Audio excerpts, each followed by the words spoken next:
नमस्कार. मी प्रकाश आंबेडकर. गुढीपाडव्याच्या निमित्ताने आपणास व आपल्या परिवाराला मंगलमय शुभेच्छा.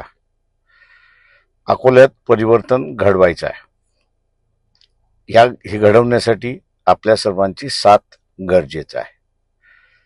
यावेळेस जातपात न पाहता आपण मतदान करा, हे आव्हान मी आपणास करतोय.